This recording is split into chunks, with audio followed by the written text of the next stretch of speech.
Hi guys, thanks for joining me today. I'm Marilyn and my channel is Making with Marilyn. Now I do all things crafty, but on today's video I'm going to play with my xTool M1 diode laser. Now we're going to go ahead and just jump into it, but before we do, if you haven't subscribed, please consider doing that. If you do, tap that bell and select the all notification. That way YouTube lets you know anytime I upload new content.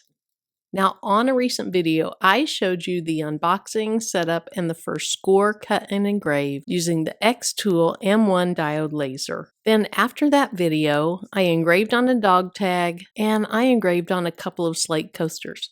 Well, today I received this wood, and I want to do a new project. Now, here's the different types of wood that I received, and there's 3 pieces of each of these. I have this. I'm not really sure exactly what each of these are. And then this, isn't that gorgeous? I have this one. I think this is basswood. I think this is pine. I'm not really sure what this is, but it is pretty. And then look at this. I think that's a walnut. That is gorgeous. This is what I'm going to use for today's project. So what I want to do is I want to show you my design. I'm getting it off of Creative Fabrica. I'm going to add my great nephew's name to it. And so I'll show you how to do that in the xTool software. And then we're going to cut it out using that xTool M1 diode laser. Now I have these laying here because it is hard to get a really great camera angle over the laser. And so I wanted to show you these up close and personal. Now these are called triangular prisms. And they're metal, and they are in the shape of a triangle. I don't know if you can see that. But you lay these down on the bed of the xTool M1, and what they do is they hold the wood up off the base of the laser. When you're cutting, you set this down on your prisms. When you're cutting, that allows the laser to go through the wood and have some air under the wood. That makes for a better cut than if this was just sitting on the base. Now it's going to be hard to see that later, so I wanted to show you here. So let's jump onto the computer. I want to show you the xTool software. I want to show you how easy it is. But before that, I'm going to show you my design. It is super cute, and I got it off of Creative Fabrica. Now the first thing that I want to do is I want to show you the design that I'm going to use. So I can go up to my profile, my downloads, and it's right here. Even though I've downloaded it already, I want to show you from start to finish how you would do this. So I'm going to go ahead and say download. And then I'll just open up my downloads folder. And here it is. See, there's where I downloaded it before. Let's go ahead and open it. Now they have different files, but I'm going to use the SVG. And the only difference between this one and this one is this is just one layer and this file is 2 layers. So you can have your actual design and then just the outline of it behind it. Today I'm going to do it as a single layer. So what I want to do is I want to go ahead and just click on this and I'm going to drag it to my desktop. Now it might say that I already have it because like I said, I've played with this design. But what I do on a Mac is I just drag this to my desktop. So here it says keep both, stop, or replace. Let's just say replace. All right, so let's close this out. And then let's go ahead and bring up xTool software. What I want to do is go up here to image, click on that. And I'm on my desktop, and this was called SVG something. Let's go look for it.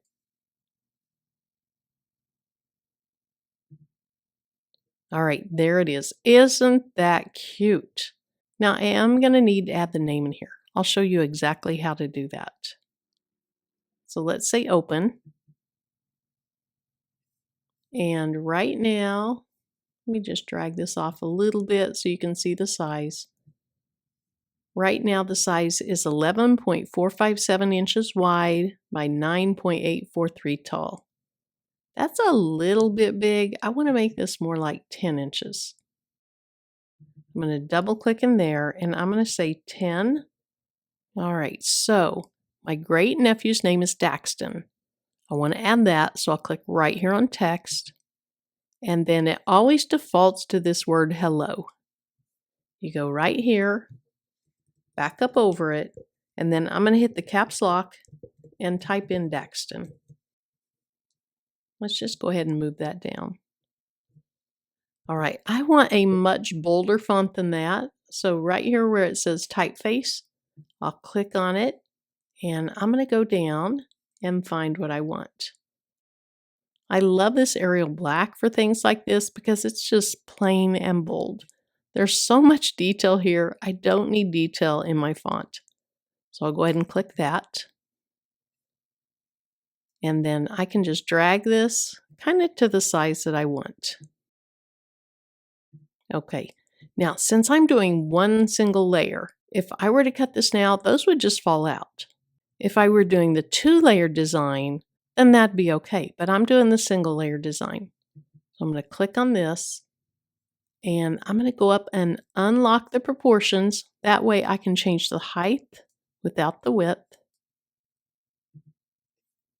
And then I want this to be taller so it's barely touching the part of the design above it. And again, barely touching the part of the design below it. All right, that doesn't look centered. Let's go ahead and select everything. I'll go up to Align, and then let's do a horizontal align center. Now, right now, I would still have all these cut lines. Sorry about those colors changing so much like that. But right now, I would have cut lines here and then this down here. So I need to do, in Cricut terms, it's called welding, but I need to put those together. So I'm going to click on both designs. I'll go up here to combine, and I'll say unite. And actually, unite is kind of a new Cricut term. All right, that doesn't look bad, but I think I overlapped it too much. Let's go back. I'm going to click on Daxton, and I'm going to drag it down just a little bit. Now, I might have to do this a few times to get it exactly the way I want it, but that's okay. All right, let's select both of those, and let's try that unite one more time. Okay, I'm going to stay with that. Now, I need to turn the xTool M1 on. It's going to get a little bit louder, but when I turn it on, I'm going to actually see where this design is compared to where the wood is. I've already put those triangular prisms in, and I've put my wood in. So let's turn it on and see what we see. Okay, so there you can see where the wood is. Let's go ahead and move this over just a little bit, and then I'm going to go up here and refresh it.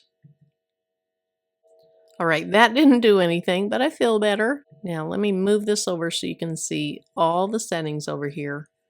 When this is selected, you have certain things over here. When you click off of it, you have other things. So the first thing that I'm going to do is I'm going to try to find my material. I think this is a walnut. So I'll click here, and I like to click on this more so I see everything. And then I can just scroll down through these things to find what I think it is. All right, so I'm starting to get down to the right things. Cherry plywood, mahogany plywood, pine plywood. I really think it's this black walnut plywood. Let's go ahead and say this is what we're going to use. So I'll click on Use. It added in the thickness. Because this is xTool materials, you don't have to use their materials, but when you do it, it kind of makes it a little bit easier.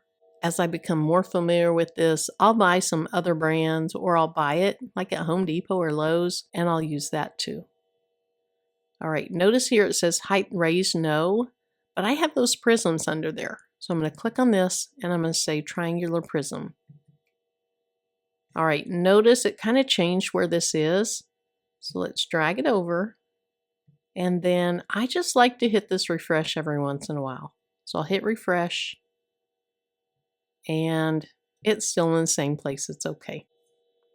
All right, since I moved it over, it is selected. So now I'm going to go right over here, and I'm going to say that I'm cutting this. So I click on that, and then right here, I'm using their selected materials, so I'll just stay with that. If I bought things like at Home Depot or Lowe's, I could choose my own settings.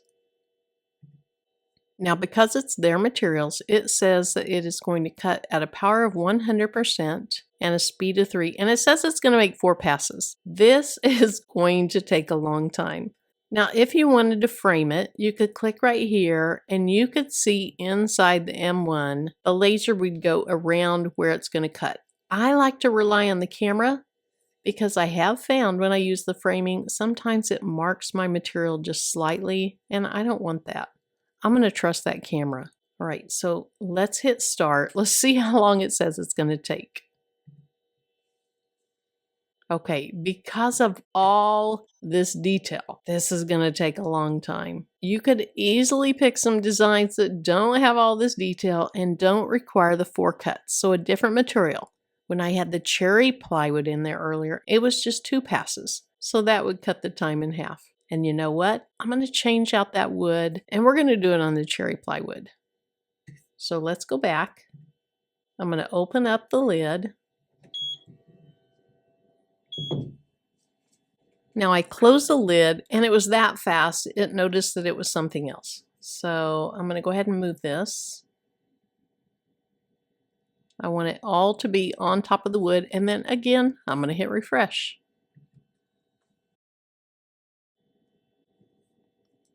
Now, just to be safe, I'm going to move it over just a tiny bit more. All right, I need to click off of it. Let's go find my new material. I think this is cherry plywood. Let's click on that. I do have the prisms in there. I'm still cutting. And now notice the speed is 3 and it's only 2 passes. So let's say start and see how long this is going to take. All right, so now it says 87 minutes. Now the M1 that I have, it is only 5 watts. And so it's going to take more time. It's going to be a little bit more challenging to do things. If I were buying this, I would definitely buy the 10 watt. But this is what I have. This is what I'm going to work with. So I'm going to go ahead and hit start. Now notice here it says don't leave it unattended. That's for your own safety. And then I need to vent this out the window because I don't have the filter. If you have the filter, it's more convenient. I don't have it, so I just vent it out the window. And then lastly, once I'm ready, I hit this little button on the front and it's going to take off. So I'll go ahead and do that. And then of course I'm going to speed this up, but let's watch it cut. Now notice this little green line right here. As it goes through the processing or as it goes through cutting, it's going to fill in. And so even though what it estimated isn't very accurate, I can watch this to kind of gauge how long it's going to take.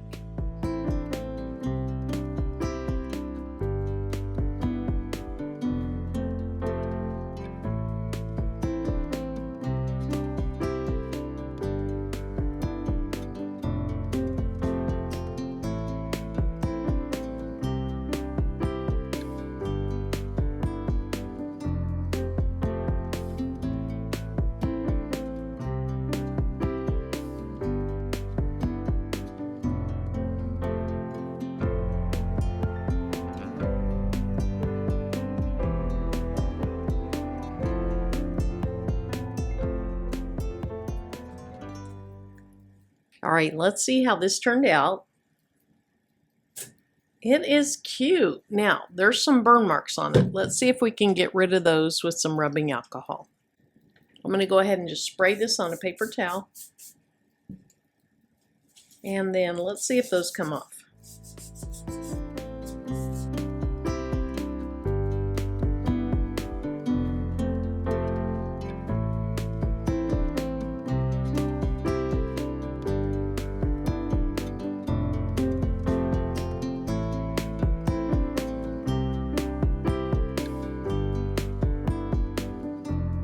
Now here's how the final project turned out. There are some burn marks on there that I just couldn't get off. And so for this project, I may end up spray painting this, then putting it on a canvas board or some other wood. I'm not really sure yet. Again, this was my first really large cut. I have high hopes, but I think that one of the issues is, since I have the 5 watt, it does have to cut more slowly than if you had the 10 watt. And the faster you can go, the less burn marks you have. So as I said earlier, if I were buying this machine, I would definitely get the 10 watt instead of the 5 watt. Now I want to show you though, look at the back. Look how nice that looks. It looks very clean. So in using this diode laser, next time what I'll do to experiment is, I'll go ahead, I'll make my design, I'll flip it over, I'll cut from the top obviously, but then when I'm done and I flip it over, the words should be correct and hopefully I have that type of result. So thanks so much for joining me today, and until my next one, bye-bye. Now here's my final project. I ended up spray painting the wood part with some matte black spray paint, and then I sprayed the canvas board with this beautiful bright green paint, and then I just added this ribbon. I really love how it turned out, but next time when I cut wood, I'll probably use basswood. Look how clean that cut came out. Then I can stain it or paint it later. Now, if I'm going to paint it anyway, it doesn't really matter if it scorches, but I probably won't be buying the pre-finished wood that's going to scorch just to have to paint it later. You can get the unfinished wood for less. So thanks again for joining me, and until my next video, bye-bye.